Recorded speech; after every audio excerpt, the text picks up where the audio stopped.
Grace, mercy, and peace to you, Internet, and welcome to Lutheran in a Strange Land. My name is Matthew E. Cochran. I'm a contributor at The Federalist. I blog at the 96th Thesis. And our goal here is to help you learn to understand which way the wind is blowing in our culture, in our philosophy, in our theology, so that you don't get swept away by all the lies and deceit. And we are starting things off with a multi-part series on a very important, very sensitive subject, but also one where we could really use some clarity of thought, and that is rape culture. So let's just get started. The older you are, the less likely you are to realize how bad the problem is, or even that there is a problem at all. I don't say that very lightly. I don't say that very often. I generally value the wisdom that comes with age and experience. In other words, I'm not some baby boomer trying to tell you not to trust anybody over 30. However, we are in one of those weird situations in America where the culture has drastically changed in a very, very short period of time, really only in the last few decades. And it has changed into something that would have been unthinkable to a lot of people in the baby boomer generation, and even some of the older people in Generation X. And the problems go a lot deeper and a lot more tragic than kids having sex outside of marriage. It starts with hookup culture, which we will talk about later on. And it becomes deeply tied to the recent social focus on rape and sexual assault, although not for the reason most people think. And although the older you are, the less likely you are to really recognize the problem, the younger you are, the less likely you are to deeply understand it, because there is a lot of bad analysis out there, and a lot of people have spent their entire lives now surrounded by that bad analysis. But before we begin, I want to give you a few warnings and a few caveats, because this is a very sensitive issue for a number of reasons. First, because rape is heinous, it's traumatic.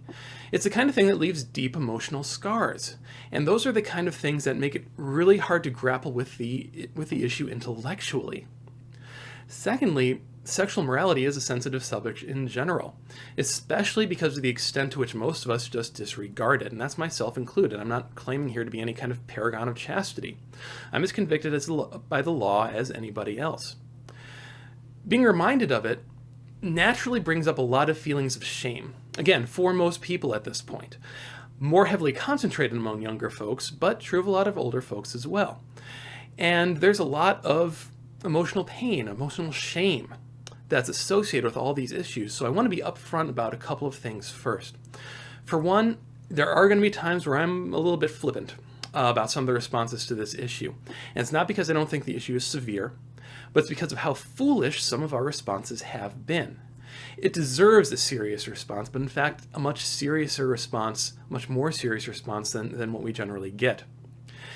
And also, eventually we are going to be talking about, well, what do we do about it? What do we as Christians, simply as Americans, what do we do in response to all these charges of rape culture? What are our responsibilities in this regard? What is God's law? What is socially helpful to our neighbors? And anytime you talk about responsibility among fallen, sinful human beings, you talk about failed responsibilities, you talk about people doing stupid things, doing sinful things, as we have all done. But given the subject matter, that means you're talking about people doing stupid things that often result in horrible consequences. I just want to be upfront that does not mean the consequences are deserved. We live in a culture with very muddled thinking, and people just assume that that's what you mean. If you criticize anything about the lead up to the problem, well, then the consequences are all deserved, and that's not what we're saying here.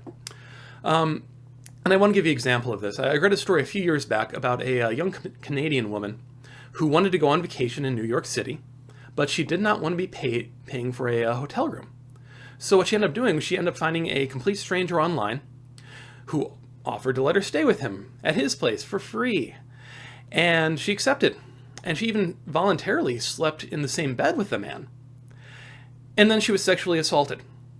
Now, there are two things you have to realize about a situation like that. First, that was a phenomenally stupid thing to do. Second, that doesn't mean she deserved what happened to her, or that what happened is excused, that what he did was okay somehow.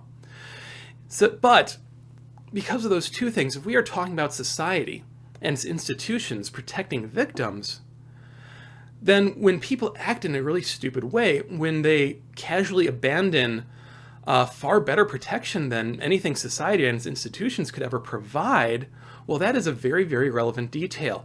You have to be able to speak to all sides of the issue. You have to be able to speak to the foolishness. You have to be able to speak to the crime.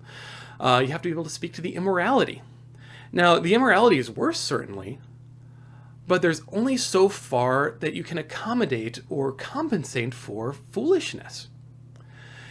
So, if you talk about what to do about it, you have to talk about practicalities for everybody involved.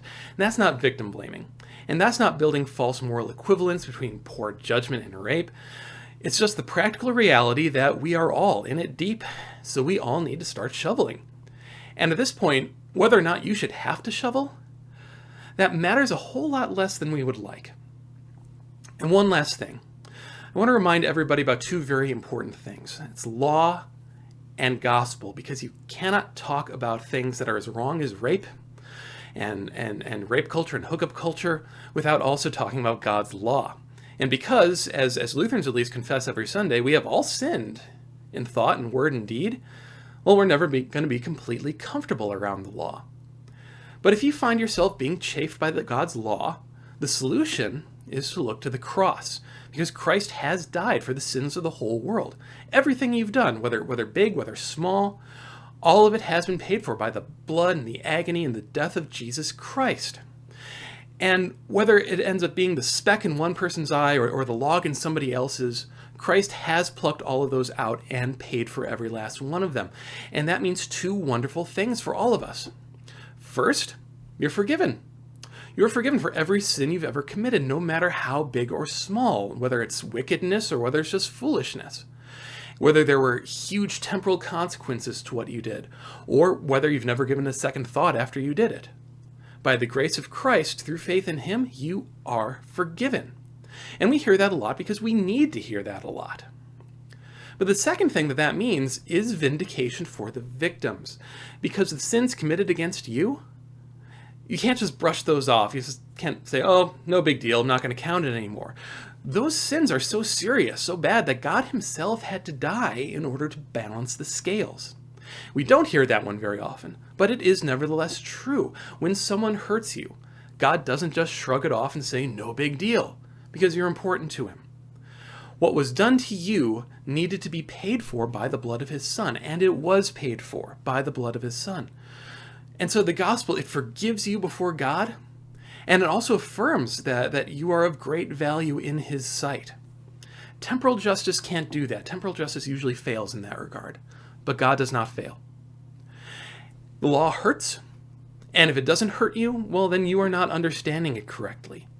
But the solution to that, to being ashamed of having done wrong, the solution is not to discard or to minimize or to obfuscate the law, but to believe and to trust in the gospel instead, because there is no shame which you've experienced that Christ has not already borne for you. And I want everybody to keep all those things in mind as we move forward through this very, very difficult topic. And that is where we're going to pause for now.